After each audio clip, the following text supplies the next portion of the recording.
The Scruffapillar by J. Diacoro, narrated by Deborah Dodsworth, and introducing Rowan Dodsworth as the voice of the Scruffapillar.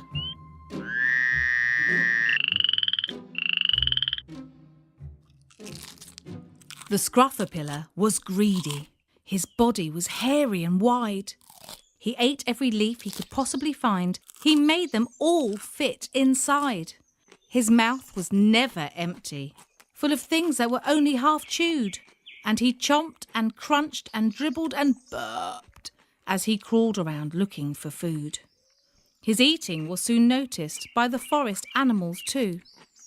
They teased him for the way he looked as the Scruffapillar grew.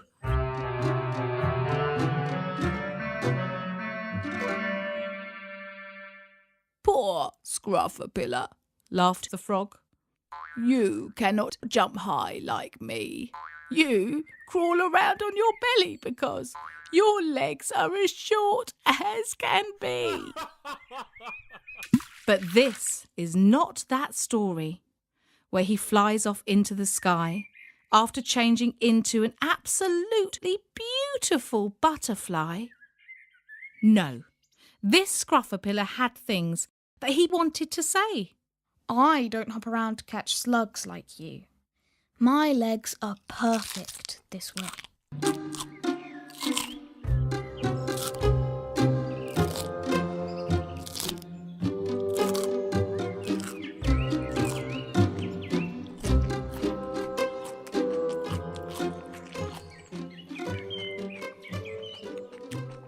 He continued to chomp his way through thorns, and on thistle he loved to munch. He was spotted by a finch who was out looking for some lunch. Oh, Scruffapillar, laughed the finch. your hair is all messy and wild. You need to be much neater like me. Scruffapillar heard this and smiled. For this is not one of those stories where he gets sad and walks away, and we all feel sorry for him after the bully ruins his day.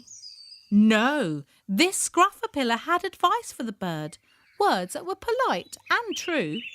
My beautiful hair keeps me lovely and warm. Your dull feathers do the same thing for you.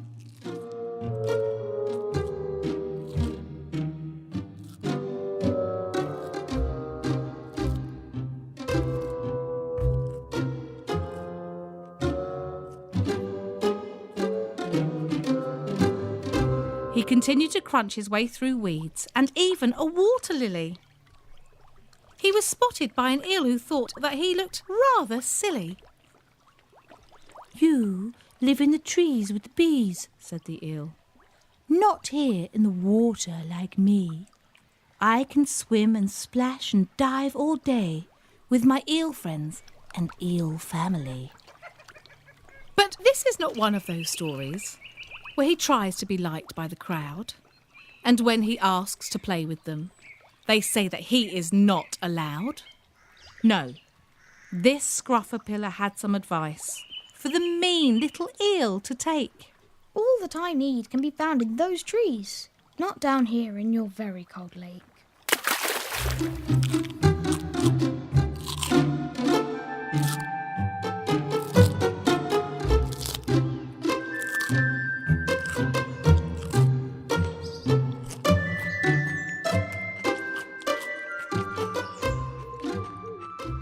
By now, Scruffapillar had eaten so much that he burst right out of his skin.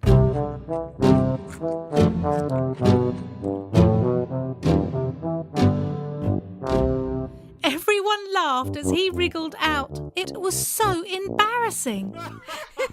But now he looked quite different.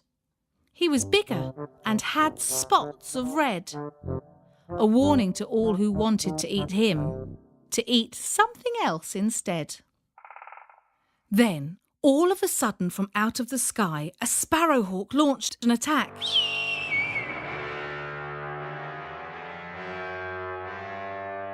This bird was big and hungry and was looking for a snack.